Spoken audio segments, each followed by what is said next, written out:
오늘 이사 오고 지난번에 사무실에서 별별 특강을 했는데 너무 협소했어요. 여길 빌렸는데 여기도 협소하네요. 또 더 큰 데를 찾아야 될 것 같습니다. 그래서 다음번에는 불편하지 않도록 하겠습니다. 오늘 이렇게 이 꽃 보러 가셔야 되는데 저를 보러 오시게 해서 대단히 죄송합니다.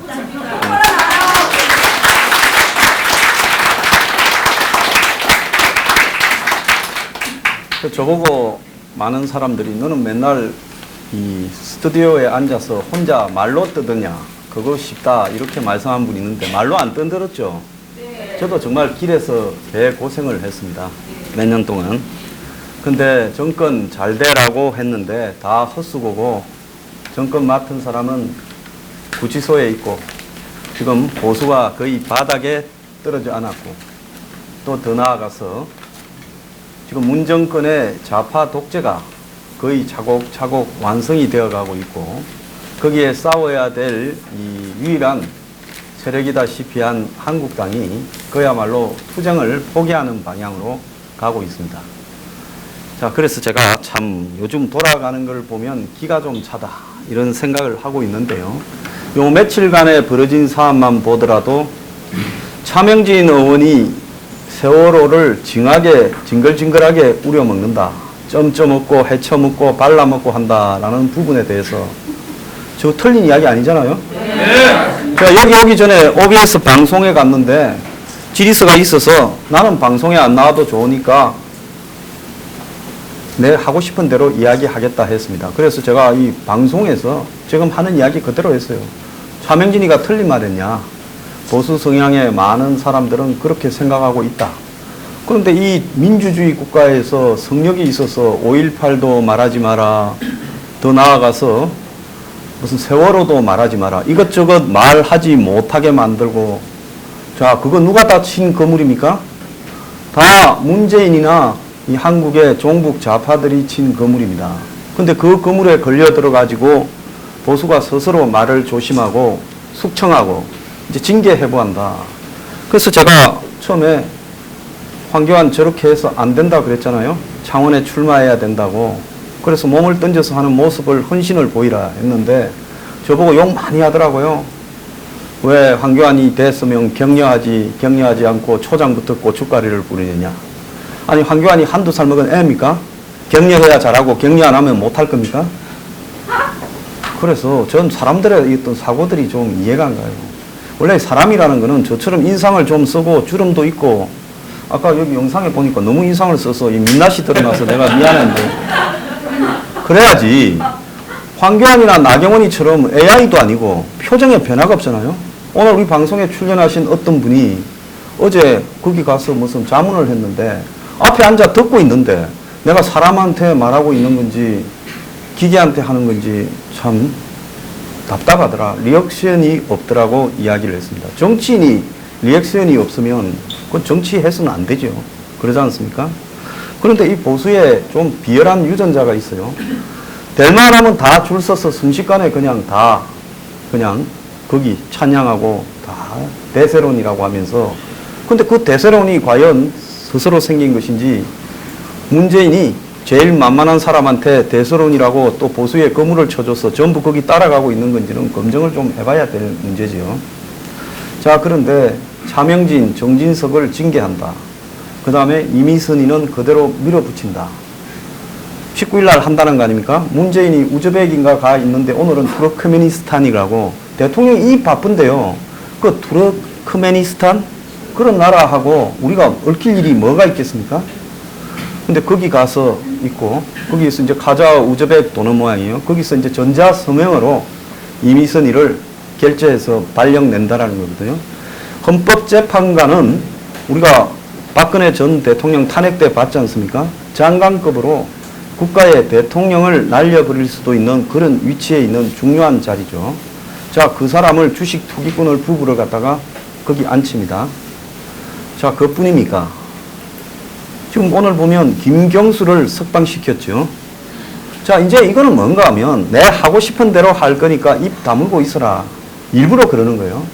자, 그렇게 해도 한국당은 흥분하고 분노할 줄 모르고 한마디로 황교안 지를 위해서 총대를 메고 비판했던 차명진이를 날린다고 합니다.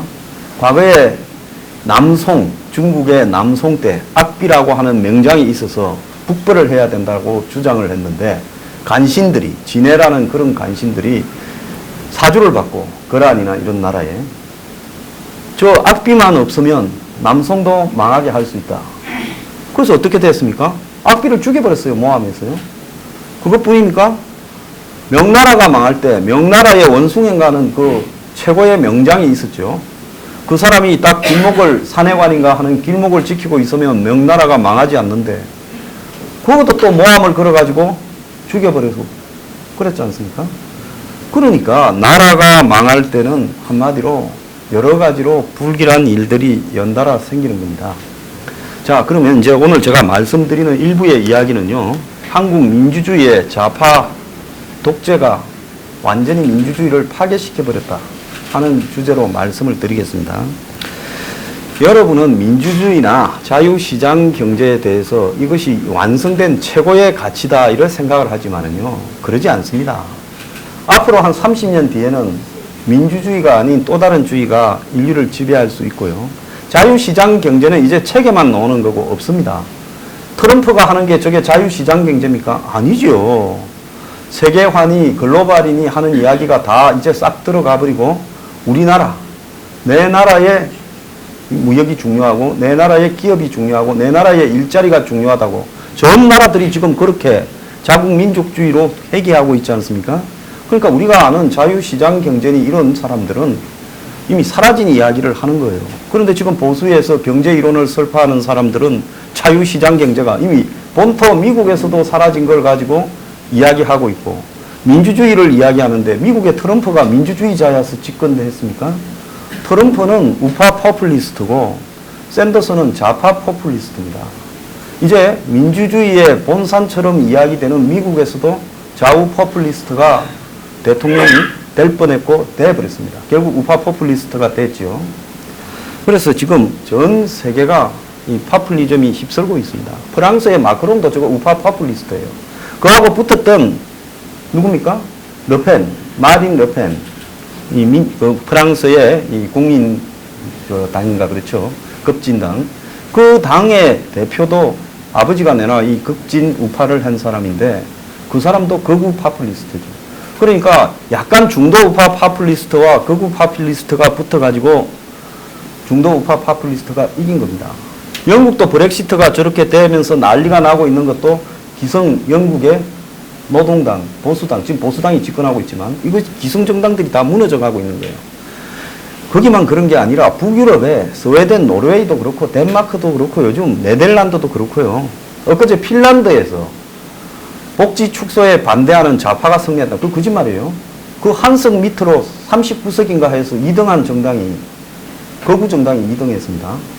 그러니까 핀란드 같은 전 세계에서 가장 모범적이고 선진적인 복지 민주 국가를 실현하고 있고 사회민주주의 틀이 강한 나라에서 거구 정당이 거구 민족주의 정당이 한석이 진 2등을 했어요. 그래서 1등한 정당이 좌파 정당이 거구 민족주의 정당과 연립정부를 구성 안 하면 정부가 출범하기 어렵게 됐어요. 자, 한국보다 훨씬 잘난 선진국가들이 왜 전부 저렇게 돼가느냐. 뭐 중남미는 말할 것도 없어요. 거의 파퓰리즘이 세계적인 대세가 되어가고 있습니다. 푸틴도 파퓰리스트고 터키 에르도안도 파퓰리스트고 중국의 시진핑도 파퓰리스트고 일본의 아베도 파퓰리스트죠. 그래서 왜 세계가 발전하는 게 아니라 91년에 동구 소련이 무너지고 공산권이 거의 몰락한 다음에 민주주의가 완성된 체제로 보이고 시장 경제가 최고의 체제처럼 생각했는데 지금 시장 경제를 채택하는 나라마다 전부 양극화니 일자리니 장기 불황에서 국민들이 파퓰리즘으로 휩쓸려 가고 있어요. 그래서 우리가 지금 문재인을 저게 뭔가라고 분석을 해야 되는데요. 저는 파퓰리스트입니다. 좌파, 그냥 좌파가 아니라 한국은 남북 대립이 있으니까 친북 좌파 파퓰리스트예요. 그래서 문재인이 지금 국가를 운영하는 방식을 보면 파퓰리스트들이 가지고 있는 보편적인 행동을 다 하고 있습니다. 자, 파퓰리스트들이 주로 하는 행동이 뭔가 하면 일단 언론을 다 자기 편으로 아니면 다 죽여버려요. 겁을 줘서. 근데 대한민국 같이 세계 경제 13등이니 이런 나라에서 GDP 지금 한번 보세요. 벌어지는 현상이. 언론이 겁이 나서 말을 못하지 않습니까? 심지어 보수 언론조차도 제대로 된 말을 하기를 포기했습니다. 그러니까 대한민국은 이미 언론이 문재인 손아귀에 다 들어갔어요. 그러니까 대중들이 유튜버나 이런 부분을 보고 있죠. 근데 유튜버도 저도 하고 있지만은 이게 또 문제가 많은 부분이 있어요. 왜 문제가 많냐? 이 소셜 미디어라는 부분이 민주주의를 발전시키는 것처럼 보이지만은 궁극적으로 보면 대중들은 진리를 거기에서 구하기보다는 얄팍한 선동을 구하기가 십상입니다. 그래서 이 또한 지금은 우파가 지배하고 있는 것처럼 보이지만은 유튜브도 시간이 좀 지나면 완전히 여기도 난장판이 되어가지고 궁극적으로 선동하는 다수가 또 지배하게 될 거라고 저는 그 확신을 합니다. 그래서 지금 문재인이 언론을 장악했습니다. 두 번째는 뭘 장악했습니까? 이 나라에 이 감시하는 권력기관들을 하나씩 장악하지 않았습니까? 자, 검찰 한번 보세요. 문정권 들어서 벌어진 적폐청산이라는 부분을 누가 주도해 왔습니까? 검찰이 주도해 왔죠. 역대 검찰에서 보기 드문 행태를 지금 문재인 밑에 있는 윤석열 치하의 이 서울중앙지검을 비롯한 곳에서 지금 검찰공화국을 만들어가고 있습니다. 자, 그러다가 최근에 문재인이 검찰의 권력을 좀 분산시켜서 고비처라는 고위공무원 비리수사처를 만들겠다. 또 더 나아가서 이 경찰에다가 수사권을 떼주겠다. 이제 이러니까 검찰이 화가 나서 문을 조금 물라 하다가 또 작업이 들어갔죠. 자, 검찰이 얼마나 썩었는가를 보여주는 대표적인 사례가 손혜원이를 아직 안 불렀습니다. 지금 이제 손혜원이 관심도 없잖아요. 손혜원이 아직 안 불렀다는가 불렀다는가 여러분들 기억도 잘 안 나죠? 1월 13일 날 그 목포 투기가 생겼는데 지금 오늘 며칠입니까? 4월 17일이죠. 석 달이 넘었는데 압수수색을 3번에 걸쳐서 7군데를 했고 손혜원이 동생도 여러 번 불려갔고 그 다음에 주변의 관련자들이 엄청나게 불려갔는데 아직 손혜원을 안 부르고 있다는 겁니다. 원래 압수수색을 하고 나면 곧바로 불러야 말을 못 맞추지 않습니까? 그런데 손혜원은 못 부르고 있어요. 그러다가 김태우가 자기 위에 있는 반부패 비서관 박형철이가 자기가 아는 검사 비리를 이 김태우가 물어가지고 보고를 했는데 박형철 반부패 비서관이 몰래 기띔을 해서 덮어줬다는 의혹에 대해서 무혐의라고 판정하지 않았습니까? 오늘 아침에 보면 윤중천을 잽싸게 사기로 잡아갔죠. 구속영장 청구하고 구속될 거예요. 그건 뭐냐? 김학의를 지금 성행위 동영상을 가지고 엮으려고 하는데 그게 죄가 안 된다는 겁니다. 그게 죄가 되려고 하면 그 동영상에 나오는 여성이 누구라고 확실하게 확정이 돼야 되고 그걸 몇 월 며칠 날 어느 장소에서 찍었는가가 확정이 돼야 되는데 그게 지금 확정이 될 수가 없어요. 그래서 결국은 김학의 동영상 부분이 죄가 안 된다고 하니까 결국 김학의를 뭘로 엮어요? 이제 뇌물로 엮으려니까. 그러면 뇌물 줬다라고 하는 사람이 있어야 될 건데 윤중천이가 뇌물을 줬다라고 진술해야 될 거 아닙니까? 마치 3천만 원을 진술한 것처럼 하고 조사해보면 1억이 될 거다. 그래서 뇌물특가법이 적용될 거다 하고 달아놨는데 지금 그런 부분이 쉽지 않으니까 이제 김학의가 아니라 윤중천은 뭐 우리가 다 보다시피 어떻게 살아난 사람인가 뻔하잖아요. 그 윤중천을 잡아가서 다른 건으로 조져가지고 김학의 뇌물 줬다 소리 나오게 해서 김학의를 엮어야 스토리가 완성된다고 저러는 거 아니겠습니까?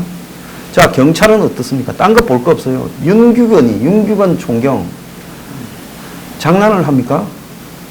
골프 치러 간 골프장, 식당 다 압수수색해서 전표 뗐을 건데 요즘 경찰하고 밥 먹으러 다니는 사람은 현금을 이래 가방에 넣어가지고 현금으로 돈을 줍니까?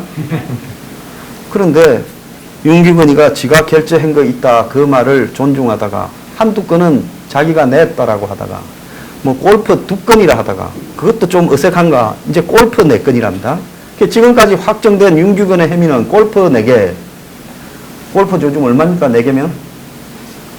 80 치겠죠. 100 안 치겠죠. 20으로 잡겠죠. 식사 2번, 5만 원씩 먹었다 할 거예요. 그러면 90만 원. 왜? 100만 원 넘으면 처벌을 해야 되니까, 김영란법에. 그래서 90만 원 맞추고 있다. 내가 볼 때 그런 생각이 들고. 마누라는 또 별개로 티켓 3장, 얼마? 21만 원짜리 3개, 63만 원. 제 안 되죠. 별로. 그냥 과태료 정도 부과 대상밖에 안 되는 겁니다. 자, 윤규근을 왜 저렇게 보호하느냐. 그러면서 지금 오늘도 보면 박유천이를 등장시키고, 뭐, 에이미가 나오고, 뭐, 로이킴이 나오고, 정준영이는 일찌감치 깜빵에 들어가서 만화 본다 그러고, 이게 뭐 하자는 겁니까? 연예인들, 그 다음에 무슨 로버트 할리부터 시작해서 재벌 3세들 다 이렇게 등장시켰어요. 그래서 이거는 뭐냐. 결국은 경찰이 지금 정권의 거의 하수인 역할을 하고 있다는 걸 보여주는 거죠.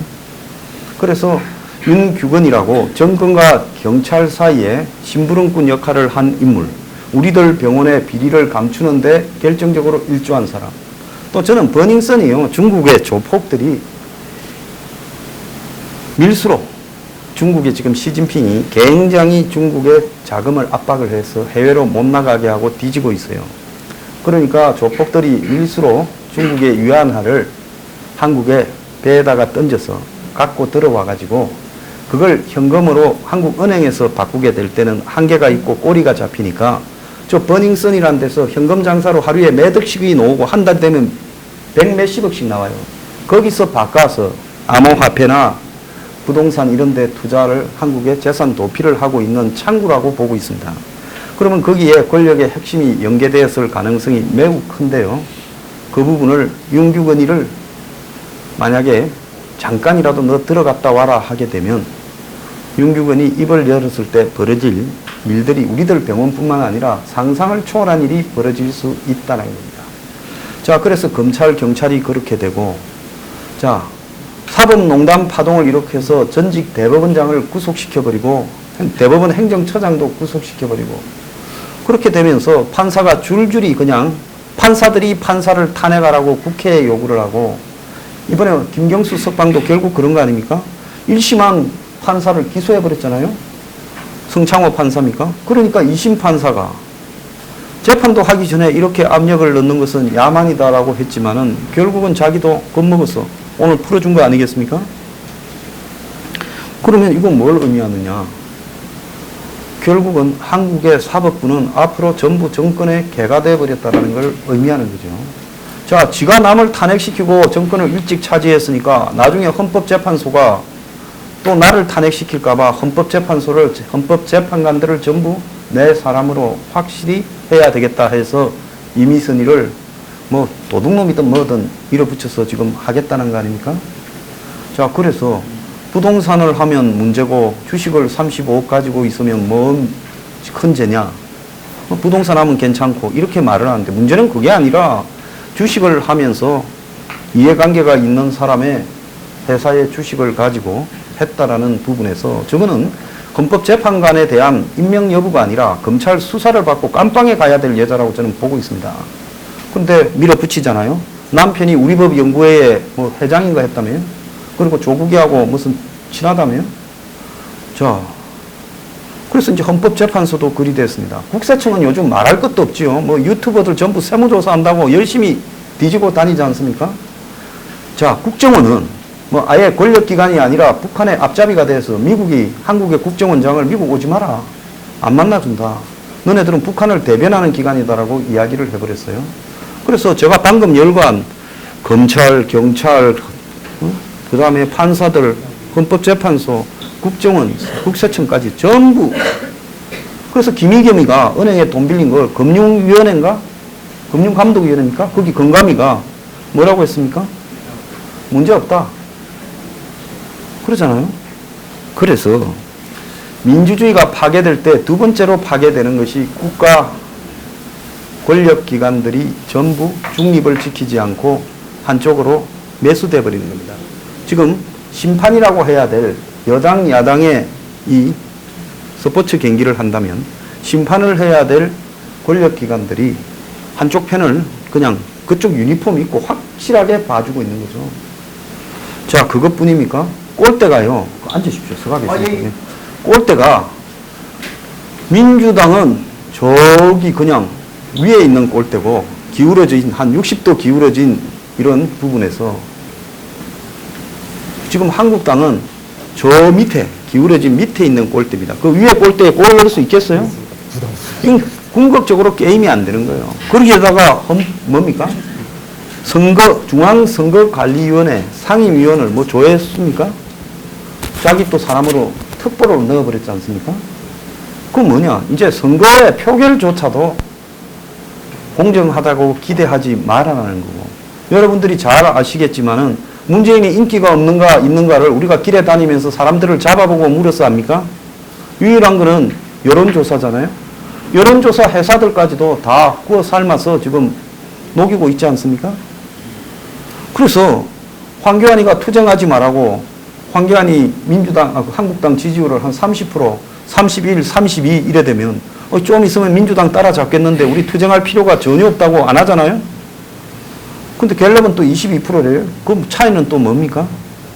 그래서 저자들이 노무현 때 쫓겨나서 밖에서 백수로 있으면서 권력을 어떻게 장악해서 지배할 것인가라는 부분에만 머리를 특화시켜가지고 과거 운동권 하던 애들이 운동권 때부터 20대부터 정치 권력 투쟁을 해서 학교에 학생회장을 뽑고 그것이 서울 지역 총연합회 서총연, 전국의 전대협, 한총연 이렇게 가는 데서 투쟁하는 부분이 저것들도 파벌이 있었지 않습니까? NL이니 PD니 CA니 그런 부분에서 탁월해진 그 능력을 가지고 지금 국가의 권력 기구를 장악하고 언론을 장악하고 이렇게 있는 겁니다. 그래서 대한민국은 제가 볼 때는 이미 민주국가로서의 지위를 상실했다고 봐요. 우파는 거의 괴멸되어 가고 있고 친북 좌파 파퓰리즘 독재가 지금 시작되고 있다는 겁니다. 그럼 파퓰리즘하고 독재의 차이는 뭔가 하면요. 파퓰리즘은 국민한테 약속할 수 없는 부분, 즉 실행될 수 없는 부분을 될 것처럼 이렇게 거짓으로 이야기해서 또 국가를 위한 방향에서 봤을 때 그렇게 말하는 것이 지금은 귀에 달콤하게 들릴지 몰라도 결국은 국가 재정을 바닥내고 나라를 망치게 될 그런 공약들을 막 하는 것이 파퓰리즘입니다. 그러면 파시즘, 독재는 뭐가 다르냐? 파퓰리즘이 한 발 더 나가서 이 파시즘이 되는 거예요.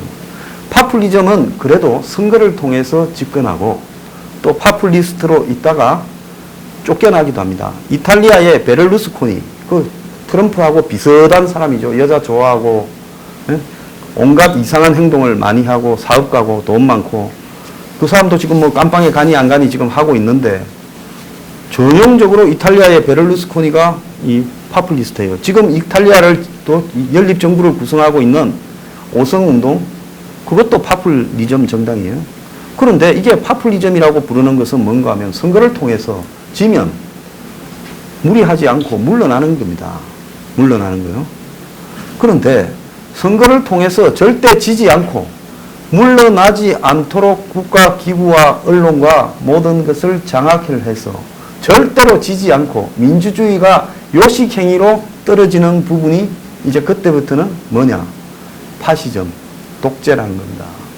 그러면 지금 문재인이 이 나라를 만들어가고 있는 것이 뭐 문재인이 그냥 종북 성향, 친북 성향 때문에 그렇게 한다고 보이느냐? 저는 절대 그렇지 않다고 보고 있습니다. 만약에 문재인이 파시스트가 아니라면 문재인은 D를 걱정하게 될 겁니다. 김대중도 자기 D를 걱정해서 김영삼 쪽의 사람들을 일부만 가두고 풀어줬고 심지어 박정희 전 대통령 기념관까지도 만들어주고 박근혜를 띄워주고 했죠. 노무현은 나중에 D가 걱정돼서 박근혜 당시 한나라당 대표를 청와대로 불러서 연립정부를 구성하자. 뭐 총리 시켜주면 할래? 이런 제안까지도 했습니다. 그러니까 노무현은 물러났을 때의 뒤끝을 걱정하면서 내가 무사하지 않고 내 주변에 있는 사람도 다 떠나버렸다. 그러면서 무리수를 두지 않은 겁니다. 그런데 문재인은 뭐냐? 물러나지 않겠다라는 걸 의미해요. 자, 문재인이 계속 대통령을 하는 건 아니겠지만은 문재인이 조국을 만약에 대통령으로 만들면 그거는 형식적인 민주주의의 요식적 절차를 밟고 있는 것이지 사실상으로 독재로 전락한 거죠. 그러지 않습니까? 그렇게 만드는 부분에서 모든 민주주의적인 절차를 형식으로 만들어버리고 자기들이 30년 집권을 한다, 50년 집권을 한다는 말이 그냥 나온 소리가 아니라고 저는 보고 있습니다. 여기에 이제 한국의 민주주의에 굉장한 위기가 있는 부분이 뭔가 하면요. 문이 지금 지지율이 얼마가 되겠느냐. 우리 보수가요, 말을 좀 조심해야 됩니다. 5%, 10%요? 아닙니다. 문 지지가 30%는 된다고 봅니다. 8%는 안 되겠지만요. 왜 30%가 되냐? 호남이 이제는 문을 포기 안 합니다. 노무현 때는 호남이 문을 버렸어요. 문이 대통령을 하고 있다가 2006년인가 중간 선거를 치렀어요. 어찌 됐는 줄 압니까? 한 개 되고 다 졌어요. 노무현이요. 그래서 호남에서도 거의 싹쓸이로 졌습니다. 그랬는데 노무현이 이제 비참하게 권력을 잃고 난 이후에 9년 동안에 호남 사람들이요. 제가 볼 때는 이제 문재인이 아무리 밉더라도 문재인을 우리가 좋아해서가 아니라 한국당으로 권력이 넘어가서 영남이 집권하는 꼴은 안 보는 게 낫다. 이제 이런 쪽으로 굳어져 가고 있다고 저는 보고 있습니다. 그게 호남뿐만 아니라 서울에도 수도권에도 범호남 인사들이 한 40%가량 접근해서 있지 않습니까? 자, 그렇지요. 그 다음에 노무현을 진짜 오리지널 좌파들이 삼성공화국이라면서 재벌 앞잡이라고 엄청나게 비판을 했습니다. 그래서 그들이 노무현에게 다 등을 돌렸습니다. 근데 지금은 한번 보세요. 문재인은 가짜 좌파죠. 문재인이나 노무현 패거리나 친노나 친문이나 그 주변에 있는 부산파나 이거 전부 가짜들입니다. 옛날에 데모 좀 경험을 가지고 국민을 현혹시키는 가짜 진보지요. 재산 액수들 한번 보십시오. 조국이 54억인데 서초동 집이 7억이래요. 내가 빚을 내서라도 조국이 나한테 팔면 내가 사겠어요? 그러니까 조국 재산은 한 100억이 넘는다고 봐야 되는 거죠. 장하성이 얼마입니까? 아니, 옛날에 경제가 좋아진다 해놓고 지 경제만 좋아졌잖아요. 10억이 늘어났지 않습니까? 1년 만에. 그러니까 저 사람들은 그야말로 겉으로는 진보 좌파의 명분을 내세우고 뒤로는 돈이 되는 온갖 짓거리를 똑같이 하고 있다. 이번에 이미선이도 보여줬고 김의겸이도 보여줬잖아요. 저 둘만 그렇게 했습니까? 박영선이는 또 어떻고요? 청문회에서 재벌을 제일 많이 까던 사람이 자기가 재벌들이 하는 행태를 다 하면서 재벌들한테 돈을 뜯은 흔적도 나오지 않았습니까? 지가 때리고 남편이 받고. 진영은 또 어떻고요? 그러니까 한마디로 부패하고 도둑질하기로 말하면 여기에 좌우를 가릴 건덕지가 하나도 없다라는 겁니다. 그러면 우리가 여기서 지금 잘 생각을 해봐야 되죠. 왜 문재인은 겁이 없을까? 왜 저 사람은 이쯤 돼서 무리수를 더 이상 둬서는 안 되겠다 하고 국민 앞에 사과를 안 하는가? 문재인이 지금 되고 난 뒤에 사과한 게 있습니까? 안 하잖아요. 절대 안 합니다. 일부러 안 해요. 내가 너네들한테 이렇게 약한 모습을 절대 보이지 않겠다. 저 사람 절대 아마 임기 그만둘 때까지 사과하지 않을 거라고 봅니다. 다른 대통령은 이쯤 됐으면 벌써 한 너댓 번은 사과했죠. 그것뿐입니까? 인사를 남이 뭐라든 내 하고 싶은 대로 다 해버리겠다. 북한 문제, 미국도 지금 등을 돌리고 김정은이도 등을 돌려도 북한 문제 내 하고 싶은 대로 하겠다. 지금 이렇게 하고 있는 거예요. 그러면 문재인이 무슨 생각을 하고 저러냐. 사람들은 치매다 이러는데요. 제가 볼 때 저는 그렇게 보지 않습니다. 나름대로 자기는 이번에 이제 2016년에 촛불로 흔들면서 지금까지 오는 과정에서 여론을 조작하고 장악하고 그래서 대통령이 되고 또 여론을 조작해서 강압적으로 집권하는 과정에 반대 세력이라는 것이 이거 별거 아니다라고 견적이 서버린 겁니다. 이 정도는 밟고 가도 우파들은 절대로 길거리에 촛불을 들고 수십만 명, 수백만 명이 나올 수 없고, 또 우파와 좌파들이 뒤섞여서 같이 촛불 들고 박근혜 물러나라 한 것 같은 일은 생기지 않는다라고 확신하는 겁니다. 그리고 우파의 정치적 리더 중에서 그런 부분을 길거리에서 견인해낼 사람은 없다라고 확신하는 거예요. 그래서 문재인은 그야말로 일부러 한국당이나 보수 세력을 자존심 상하고 체면이 깎이고 체념하게 무기력해지는 일들을 의도적으로 밀어붙이고 있다고 봅니다. 그래서 저 사람이 제가 볼 때 우리가 항상요 상대를 과소평가하는 데서 문제가 발생하는데요. 그래서 이제 문재인이 북한 문제가 잘 안 풀리고 있다. 그 다음에 인사에서 완전히 실패했다. 또 이 사람들이 미국 그냥 가지 말고 미국 가서 끝도 안 좋았는데 그냥 이 임시정부 100주년을 떠들썩하게 행사를 하려다가 미국 가는 바람에 행사가 축소돼서 좀 안 좋아졌어요. 그런데 이럴 줄 알았으면 미국 가지 말고 임시정부나 열심히 홍보해서 또 이 역사 공정, 역사를 뒤바꿔서 대중들을 또 이렇게 현혹시키는 일에 집중하는 게 나았지만 어쨌든 그 카드도 물 건너갔어요. 그러면 이 사람들이 뭘 갖고 지금 내년 총선을 이긴다고 하는가? 뭘 갖고 다음 대선에 이긴다고 저렇게 겁도 없이 저러는가? 이런 생각을 할 겁니다. 그런데요, 우리가 베네수엘라를 한번 생각을 해봐야 됩니다. 베네수엘라가 60년대, 70년대만 해도 남미에서 석유도 올해 100년 전부터 나왔던 나라예요. 남미에서 제일 오래 석유가 나왔고, 베네수엘라의 이 카라카스가 거기에 남미 독립 영웅, 그 아지트입니다. 베네수엘라에서 시작해서 콜롬비아도 독립하고 파나마도 독립하고 뭐 이 에콰도르도 독립. 그 옛날에 다 한 개의 나라였어요. 남미에서 스페인이 지배하던 식민지의 반대 기치를 들은 게 베네수엘라입니다. 그러면 그렇게 남미의 중심이던 베네수엘라가 어쩌다가 오늘날 저렇게 됐을까? 한때는 서방의 다국적 자본이 석유나 이런 것 때문에 전부 베네수엘라에 가 있었어요. 그랬는데 베네수엘라에 서방과 가까운 상류층 부자도 많았고 재벌도 많았고 우파의 기반이 탄탄하기도 했습니다. 그런데 차베스 때부터 시작해서 일개 하급 장교에 불과한 차베스 때부터 시작해서 지금 운전기사 마두로가요, 나라를 갖다가 지금 한 20년째 작사를 내가고 있지 않습니까? 그래서 이제 그 나라에 네 발 달린 거는 지도 없다잖아요. 다 잡아먹고. 그래서 여성들은 콜롬비아나 브라질로 가서 전부 몸을 팔고, 심지어 스페인까지도 간대요. 다 스페인어가 되니까요. 그리고 남자들은 전부 강도떼가 되는, 진짜 나라가 강하면 여성은 창녀가 되고 남자는 강도가 된다는 말이 베네수엘라가 지금 입증시켜주고, 국민이 한 500만 명 정도가 탈출을 했어요. 먹고 살 수가 없으니까. 가서 돈이 거의 하이 인플레이션 때문에 돈이 가치가 없어져 버리고 휴지 조각이 되어버리고 각종 가게에 파는 물건이 없다지 않습니까? 그런데도 지금 안 무너지는 거 한번 보세요.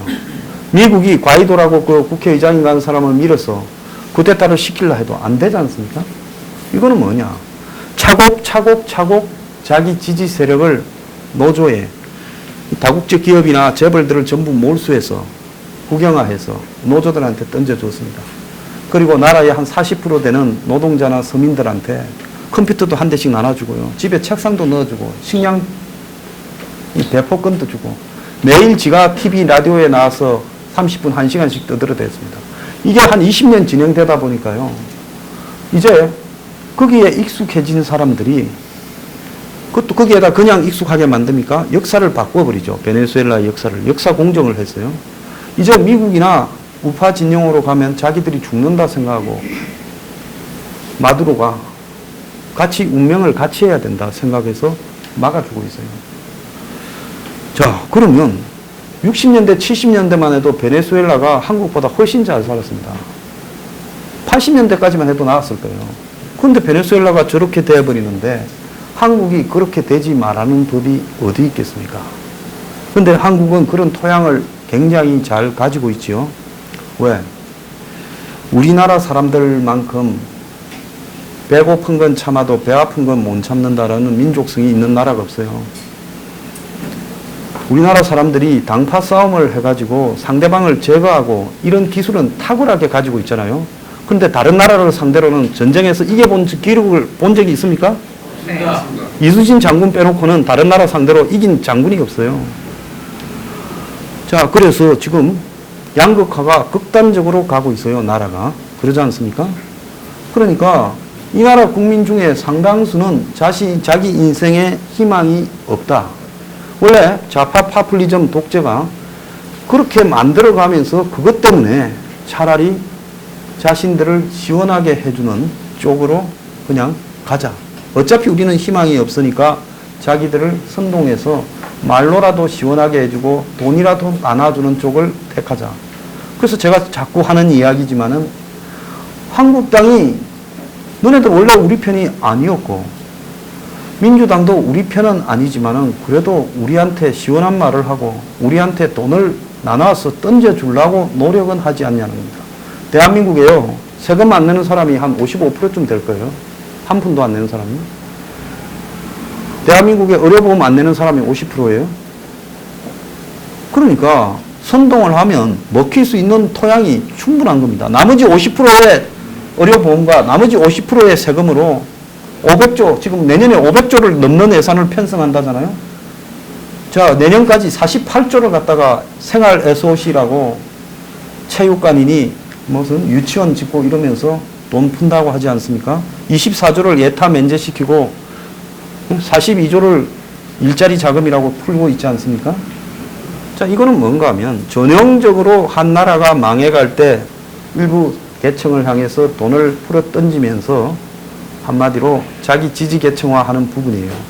그럼 그런 부분에 조선일보나 우리들은 계급품은 뭐고 나라 망한다고 걱정하지만은 그 수혜 대상이 되는 사람들이 과연 그렇게 생각하고 있을 것인가에 대해서 우리가 좀 의문을 가져야 되는 겁니다. 그러면 유일하게 제가 이 정권이 경제로 망한다고 첫 별별 특강에서 이야기를 했잖아요. 요놈들이 다른 거는 수를 다 써도 경제는 저 사람들 수준이나 상태로 봐서 방법이 없다. 그래서 경제는 망할 것이다. 자, 그래서 경제가 망하고 나면 나중에 아무리 문재인 편이었던 사람들도 다 등을 돌릴 수밖에 없다. 그래서 제가 이제 그렇게 확정적으로 이야기했는데 그때 내가 까먹은 게 있어요. 이자들이 화폐 개혁을 할 거라고 생각을 못 했어요. 자, 지금 요 한 일주일 동안에 화폐 개혁 쳐가지고 리디노미네이션입니까? 리디노미네이션. 그 리디노미네이션이라는 부분을 쳐보면 어떻게 됩니까? 이제 곳곳에서 군부를 떼고 있어요. 어제는 JTBC가 이제 뉴스로도 달았어요. 자, 한국은행의 행장이 이주열이가 총대를 메고 이야기를 하고 있습니다. 저 사람이요, 머리 잘 돌아가는 사람, 그냥 헛소리 하는 사람 아니에요. 심지어 어느 정도로 화폐 개혁을 할 것인가에 대해서 영자를 3개를 뺀다까지 하고 있습니다. 그러니까 3,500원짜리 커피를 카페 가면 지금 3.5라고 표시해놨죠. 그대로 하겠다는 거예요. 그러면서 한국이 화폐 가치에서 달러나 엔화나 위안화에 비해서 가치가 없어 보이죠? 그렇지 않습니까? 1위안이 160원입니까? 뭐 1엔이 10원이죠.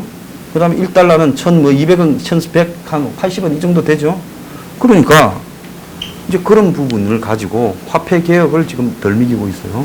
나는 이 사람들이 주저하는 일이 없는 사람이기 때문에 설마 할까 생각하죠? 할 사람들이에요. 안 막으면요.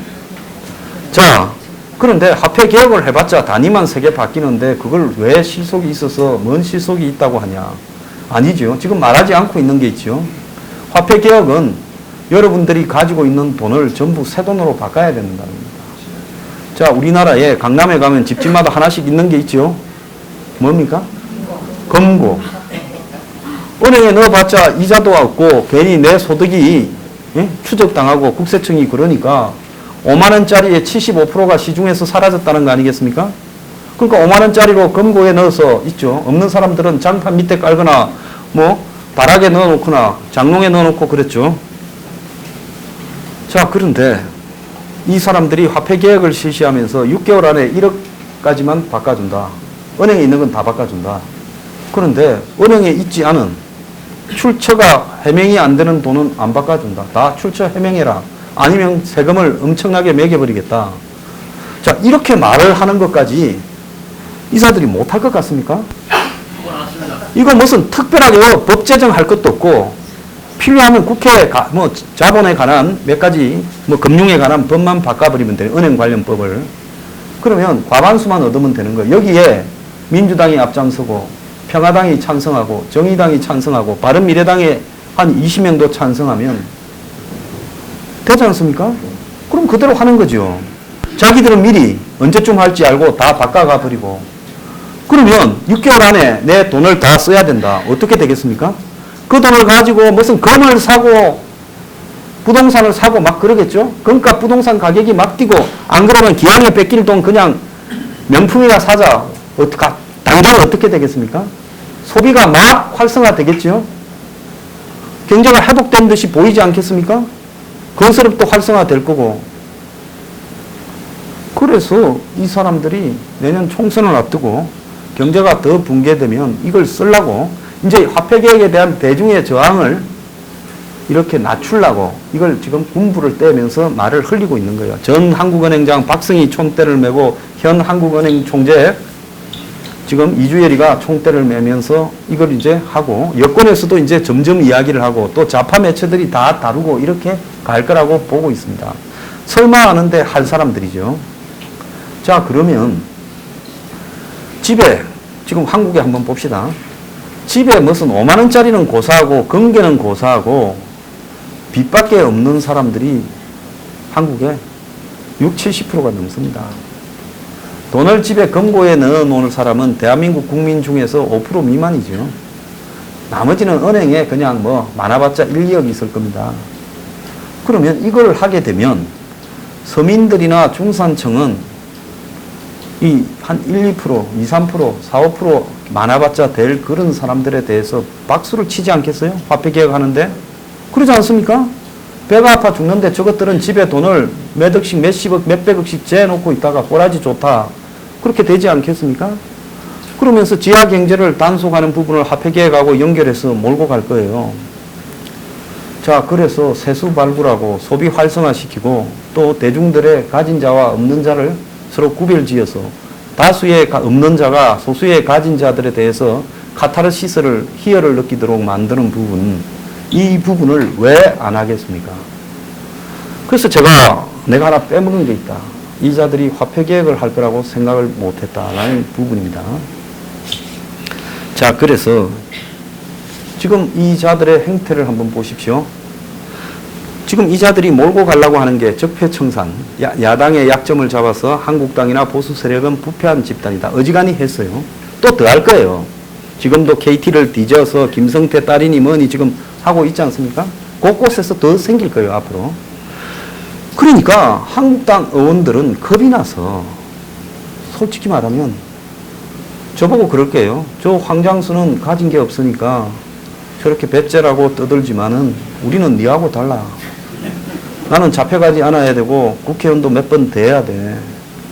그런데 내가 공연히 나서서 떠들어봤자 그거 나한테 무슨 이익이 있나. 곽상도 봐라. 괜히 민정수석했다고 문다에 언급하다가 지금 검찰이 피의자로 지금 지정을 해놓고 잡으려고 하지 않나. 자, 어제 문다에 특위를 만들었어요. 내가 웃긴다고 생각했습니다. 한국당이요. 예? 그거 퉁치자는 거 아닙니까? 곽상도만 빼주면 우리 문다에 말 안 하겠다 한 말 아니에요. 나경원이가 이야기할 때 무슨 700억 펀드를 문재인 사이가 운영권을 가졌니? 말을 하려면 확실히 다 해버리든가 뭐합니까? 그거 내가 볼 때 토리게임즈의 그 회사와 관련되는 이 금전적으로 연관성이 있는 반개 회사가 정부의 모태펀드 운영권을 가졌다라는 그런 부분을 그걸 운영해서 이제 돈을 버는 거죠. 정부에서 모태펀드를 이렇게 지정하면 그걸 운영하는 권한 그거 갖고 저 못 잡습니다. 자, 그래가지고 문다의 특위를 만들어서 곽상도 퉁치자.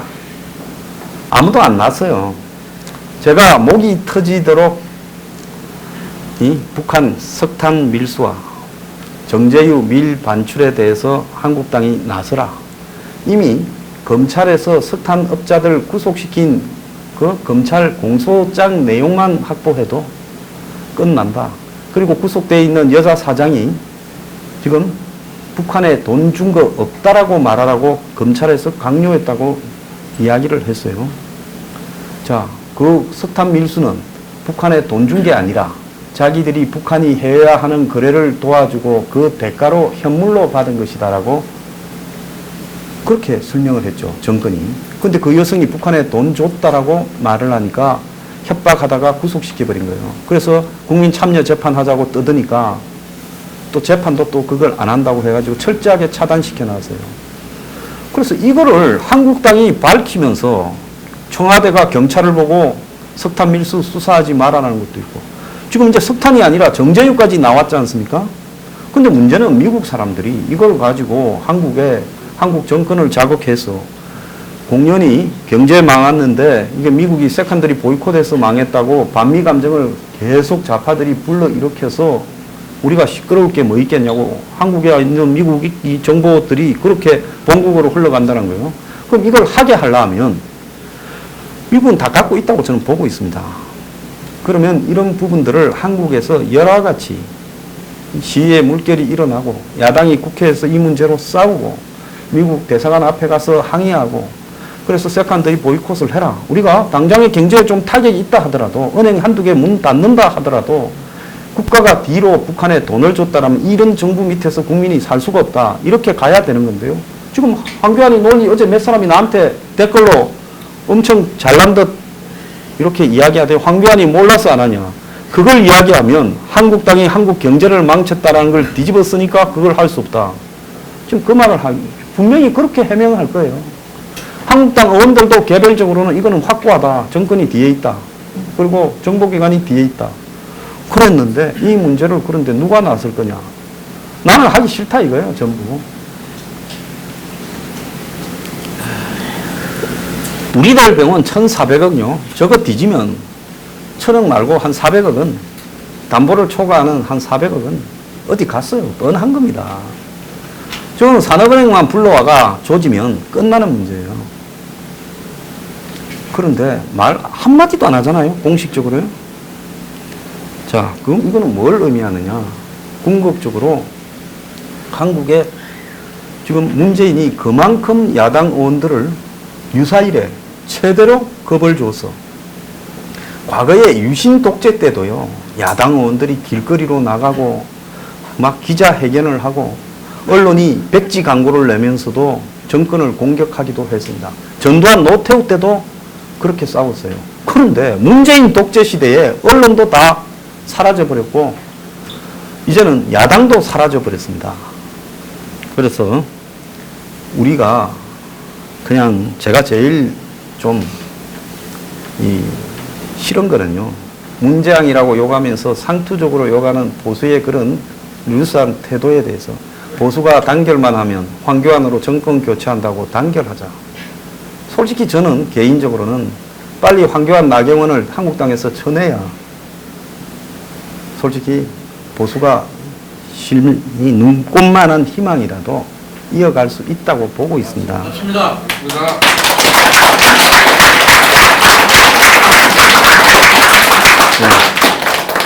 그래서 제가 지금 결론적으로 말씀드리는 것은, 지금 대한민국이 민주주의 국가가 아니다.